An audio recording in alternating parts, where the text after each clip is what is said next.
Back here on MLB Now, Travis Sawchik is the author of The MVP Machine, Big Data Baseball, or Big Data Baseball, I should change the pronunciation on that, now writes for The Score, and he's a frequent contributor to this program. Good to have him back. Travis, it's Brian Kenny. Thanks for coming back on.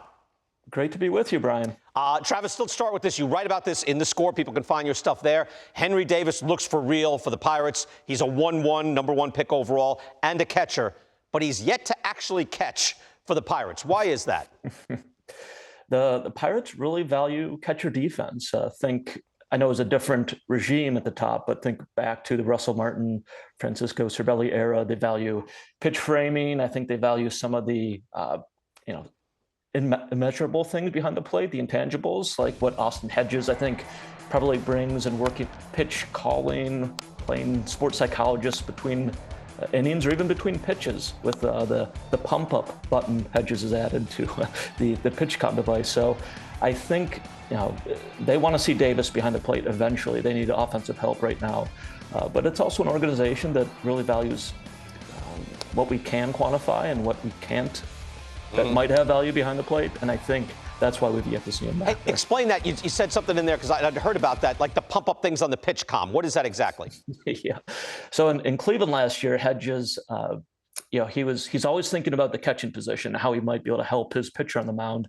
And there is an option. He had the IT crew there at an option where after a good pitch, he would, well, first of all, he had all the pitches. He recorded the voices. So if it was fastball, it was in Hedges' voice and not the computerized voice. And he also had this is a PG-13 program, I imagine, but he had an F yeah button added when a pitcher executed a nasty slide or a elevated fastball. And he hoped to give them a little dopamine between. That's funny, right? Pitchers. Just having in his own voice to say fastball has a little more command and like, no, I want you to throw it. Don't just computer fastball. I want you to throw a fastball. That's interesting. All right, Luis Arraez. Just anything you wear, anywhere you want to go on this, because I've done so many things on it. When Ted Williams hit 406, everybody was incentivized for batting average, and everybody made contact. Now the batting average isn't incentivized. There's very little contact, and yet here's a guy hitting 384. Give me your take.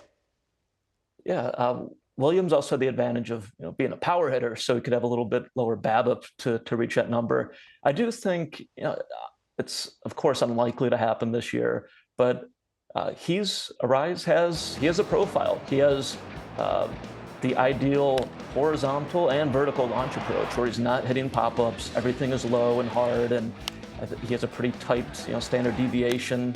Again, no infield pop-ups, and he also sprays the ball horizontally around the infield, so it's hard to position him as a player. And of course, they're very low strikeout rate. So you combine all that, it's very similar to Tony Gwynn's profile, especially when he brushed with 400, and I think it was the '94 season.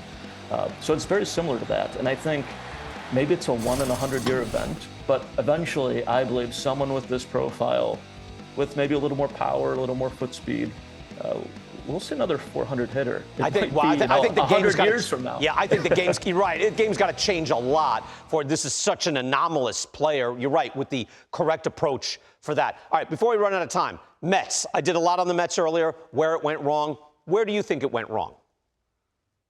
Yeah, there's a lot of things that have gone wrong, but I just start with age. They're the oldest team according to Baseball Reference data, which adjusts for innings pitched and plate appearances. They're just the oldest team in baseball, and we've seen Scherzer and Verlander are still effective pitchers, but they've had big drop-offs and K- walk rate, and we've seen Starling Marte and McNeil have regression and weighted runs created plus. So not that maybe that's all age-related, but when you are the oldest team in baseball, you're adding just a lot of risk to your team entering the season.